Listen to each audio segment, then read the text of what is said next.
हाय यार, what's up. This is Arya from Arya classes. Round one की cut off आ गई है। बहुत बच्चों ने बहुत ज्यादा गलती करी है। गलती क्या करी है पता नहीं, चॉइस फिलिंग किस तरीके से करी है।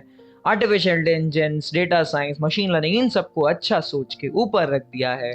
चाहे वो बीपीआईटी की बात करें, चाहे वो विप्स की बात करें, वो सीएस को भूल ही गए हैं बिल्कुल ही।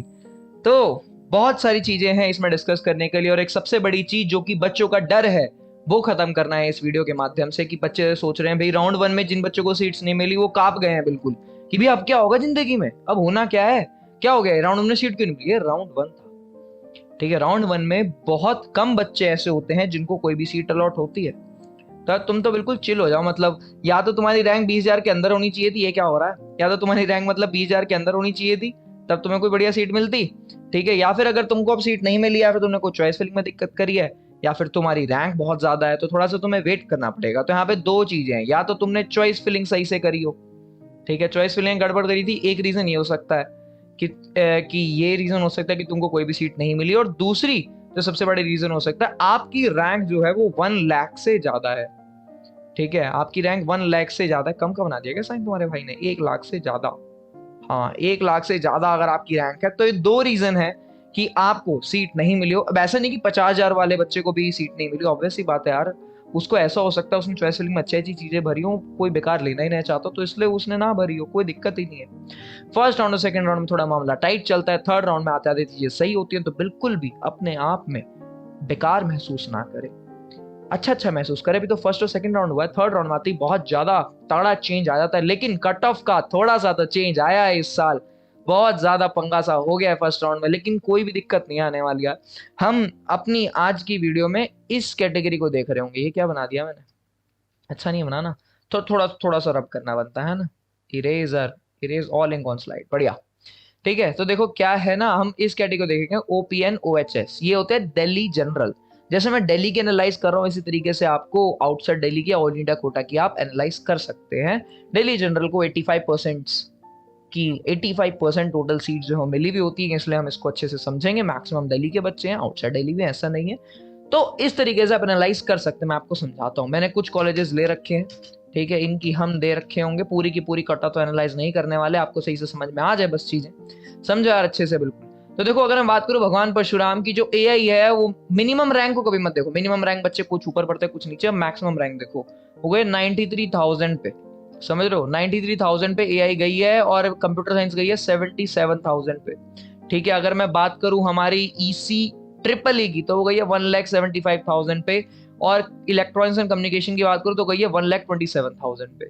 तो भी ये क्या है, ये मतलब चलो ठीक है, हमें C S C, A I M L, I T की बात करूँ तो 91,000 पे, ये सब मुझे समझ में आता है। लेकिन भैया ईसी ट्रिपल ई का समझ में आता। तो क्या होता है ना बच्चे, अभी जैक की और जोसा की काउंसलिंग अभी शुरू नहीं हुई है।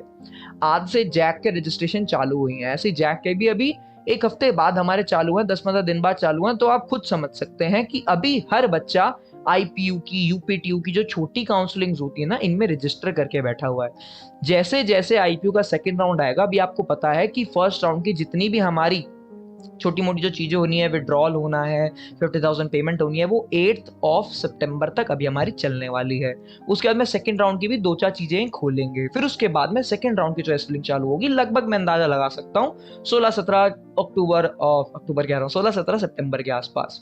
तो आप समझ सकते हैं कि थोड़ा सा फर्स्ट और सेकंड राउंड टाइट रहता है, जस्ट बिकॉज क्योंकि बाकी काउंसलिंग अभी स्टार्ट नहीं हुई है। तो सभी के सभी बच्चे पूरे इंडिया के मैक्सिमम इन्हीं सब काउंसलिंग में पार्ट लेते हैं, जिस कारण राउंड वन की चॉइस फिलिंग थोड़ी सी उचक जाती है। चॉइस फिलिंग कह रहा हूँ, कट ऑफ जो है थोड़ी सी ऊपर हो जाती है, थोड़ी सी ऐसी आती है कि आपको लगता है आपका तो एडमिशन होगा ही नहीं, लेकिन ऐसा नहीं होता है।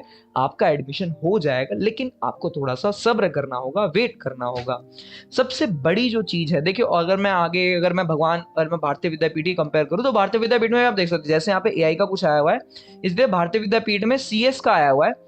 मिनिमम रैंक को देखने का कोई फायदा नहीं, मिनिमम रैंक देख सकते हैं 2 लाख। देखे, अगर आप दोनों की मिनिमम रैंक देखें, तो इससे मैं बताना चाह रहा हूँ कि जिस बच्चे की 5-5, 2-2 हजार रैंक है, वो सब भी रजिस्टर करके बैठे हैं, ठीक है। तो आप खुद देख सकते हैं किस लेवल की चीजें हो रही हैं। और ये मिनिमम रैंक 2,000 वाले बच्चे को यूएसआईसीटी अलॉट हो सकता था। आई डोंट नो अब इसने क्या गलती करी है चॉइस फिलिंग में, इस तरीके से यहाँ पे मिनिमम रैंक ये चली गई है। मे बी मैं आपको क्लियर कर पा रहा हूँ। मैक्सिमम रैंक छुपा दिया मैंने, 50,000 के आसपास है, ठीक है ना, आप इसको देख सकते हैं। ठीक है, बाकी भी आप सारी चॉइस फिलिंग को देख सकते हैं। और अगर मैं आगे दिल्ली टेक्निकल कैंपस जो लोअर कॉलेज है उनमें तो 2-2 ढाई-2.5 लाख अभी गई है। बच्चों ने सोचा हमें तो लोअर कॉलेज भी अलॉट नहीं हुए। वो थर्ड राउंड की आपको चॉइस फिलिंग का थोड़ा सा ध्यान रखना होगा। आपको अपनी ध्यान रखना होगा अपनी सारी की सारी चॉइस फिलिंग का, सेकंड राउंड की, थर्ड राउंड की, क्योंकि थर्ड राउंड की चॉइस फिलिंग सबसे मेन है। उसी के बेस पे आपको कोई भी चीज अलॉट हो रही होगी और वही आपकी फाइनल होगी जो आपकी स्लाइडिंग में कंसिडर हो रही होगी। पर ये सब चीजें हैं जो कि आपको कट ऑफ को एनालाइज, अगर जैसे ही मैं अखिलेश दास की मैं एक बार कट ऑफ को एनालाइज कर लो, पेन कहां गया, ये रहा, अखिलेश दास की ओपी एंड ओएचएस को एनालाइज करें तो कंप्यूटर साइंस देखो यार 1,73,000 से चालू होती है। ये मैं फिर इसको बचला दिया और 1,84,000 पे खत्म हो जाती है। सेम इसी तरीके से बाकी आप सिविल इंजीनियरिंग को भी देखें तो वो भी 3,20,000 पे रुक गई है। तो ये सब चीजें हैं, ये धीरे धीरे समेटते हुए समटेंगी। अभी जैक की जोसा की जो बड़ी बड़ी जो काउंसलिंग होती है उनको शुरू होने दो, ठीक है, उनका रिजल्ट्स आने दो। आईपीयू आप सोचोगे आईपीयू क्या जल्दी जल्दी खत्म हो जाएगी, नहीं यार, आईपीयू भी बहुत लेट सवेर करेगा, बहुत चीजों में एक्सटेंड मारेगा। आप खुद देखेंगे, मैं आपके साथ रहूंगा, आपको चीजें एक्सप्लेन करूंगा। वीडियोस थोड़ी सी लेट होगी पता है, थोड़ा सा मैं किसी वर्क में बिजी था, लेकिन आज मैं बैठा हूँ, दबा के वीडियोस वगैरह शूट कर देंगे, कल भी करेंगे दबा के, और समय समय पे निकालते रहेंगे। इस तरीके से बहुत सारी चीजें हम कर रहे हैं। आगे चिंता ना करें यार, बिल्कुल आपके साथ है। If you want to take part in paid counselling, तो प्रमोशन नहीं कर रहा यार, कि अगर आपको लगता है आप चॉइस फिलिंग सही से नहीं कर पाएंगे, आपको लगातार 24/7 का मतलब 24/7 है। कभी भी कॉल करो, कभी भी मैसेज डालो, कभी भी मीट पे बुलाओ, कभी भी कॉल करो, सबसे बड़ी चीज है कभी भी मीट पे आओ, मुझसे बात करनी है, मेरे से आप बात कर सकते हैं। ये सबसे बड़ी चीज हमारी पेड काउंसलिंग की। प्राइस हमने 5K रखा था, उसके बाद में कोई दिक्कत नहीं। अगर आपकी फाइनेंशियल कंडीशन थोड़ी लो है या फिर कोई प्रॉब्लम्स है, आप बात कर सकते हैं। आप इंस्टाग्राम मैसेज डालेंगे या फिर आप मेल डालेंगे, आपको सारी डिटेल्स भेज दी जाएंगी, एक नंबर दे दी जाएगा, उस पर आप बात करेंगे, आपकी फीस कम कर दी जाएगी, कोई दिक्कत नहीं है। आपके रिक्वायरमेंट्स के बेसिस पे, रिक्वायरमेंट इन द सेंस जैसे आपकी रैंक थोड़ी आसान होगी, रिसर्च इतनी जरूरत नहीं होगी, या फिर आपकी मेन फाइनेंशियल कंडीशन में थोड़ी दिक्कत होगी, बट तब भी आपको पेड काउंसलिंग बांट लें तो कोई में दिक्कत नहीं। ऐसे नहीं कि यार बिल्कुल हम बेच रहे हैं चीजों को, बेच तो रहे हैं यार, पैसा हर सभी को कमाना है, ठीक है, ऑब्वियस सी चीज है। लेकिन दूसरी चीज क्या है, जिन बच्चे अफोर्ड नहीं कर सकते उनके लिए गिव अवे भी करा था, 2 बच्चों का रखा था, 10 बच्चों को गिव अवे दिया है, ठीक है। वो सब बच्चे ग्रुप में है हमारे, बात कर रहे हैं हमसे, ठीक है, लगातार पर्सनल काउंसलर उन्हें लॉट हो रखा है। तो वही चीज आपके साथ होंगे, 24/7 का सपोर्ट मिल जाएगा आपको, कोई भी दिक्कत है तो आप आ सकते हैं, ठीक है। मेन मैं आपको कट ऑफ में यही चीज समझाना चाहता था कि फर्स्ट राउंड है यार, सेकंड राउंड में भी ऐसा ही कुछ होने वाला है, ठीक है। लेकिन टेंशन नहीं लेनी, थर्ड और स्लाइडिंग तक आते आते सारा मामला सही हो जाएगा, ठीक है। बाकी सारी फ्रीज फ्लोट का मतलब क्या, 40,000 का पंगा गया, सारी चीजों की वीडियो दबा के धड़ धड़ धड़ धड़ आ रही है अब, ठीक है। तो मेरे साथ बने रहे, मिलते हैं अगली वीडियो में, तक के लिए बाय बाय, थैंक यू।